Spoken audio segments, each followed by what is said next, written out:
Imagine a group so big, so different, that the world's music industry starts to feel uneasy. That group is BTS. They didn't just succeed, they rewrote the rules.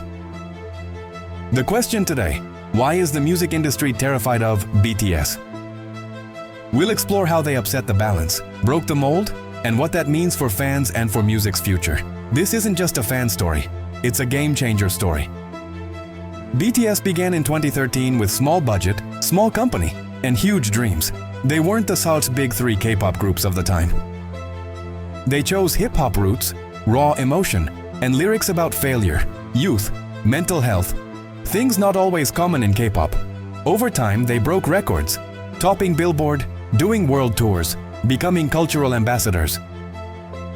What this means?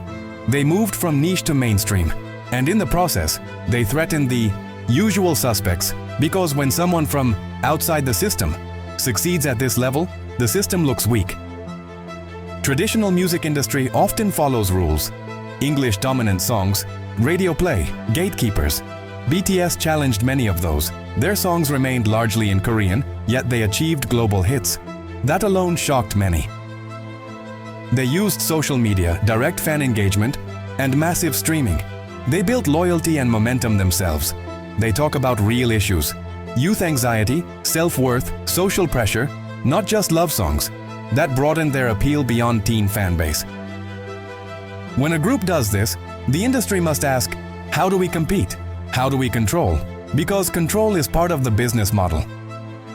The music industry fears a few things when a disruptor appears: loss of control, market share, predictable revenue streams. For example, many radio stations and award shows were slow to accept BTS or K-pop in general. Agencies making money based on fixed models, big hit groups, physical album sales, first week numbers, now face a group whose model is different. When BTS succeeds, it sets new benchmarks. That means other companies must spend more, risk more, change more. That's scary for the status quo. Also, their global reach means traditional market borders blur. Borders that once protected regional business models are less effective. One of the biggest factors, ARMY.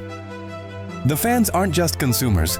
They're community, movement, brand ambassadors. Their streaming power, voices, presence on social media make BTS's success less about chance and more about mobilization. In the past, the industry controlled narrative through TV, radio, media. Now fans help amplify, share, promote. The gatekeeper role is weakened. For an industry built on controlling channels, that can feel like losing power. Also, the fans.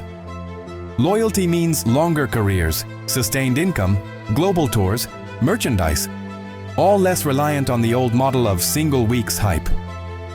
So, what happens next?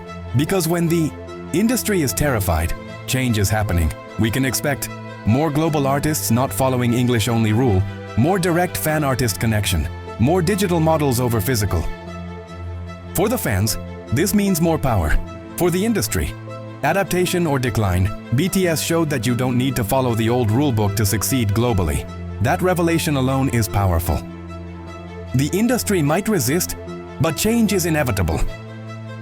The music industry is terrified of BTS, not because they're perfect, but because they proved something many believed impossible. A group from Seoul can change the world's music order. For fans like you and me, it's more than music. It's witnessing a shift, a change, a new era. So next time someone asks, why are they so big? You'll know, they didn't just play the game. They changed the game. If you enjoyed this video, drop a comment. What part of BTS's story surprised you the most? And don't forget to subscribe for more deep dives. Borahae.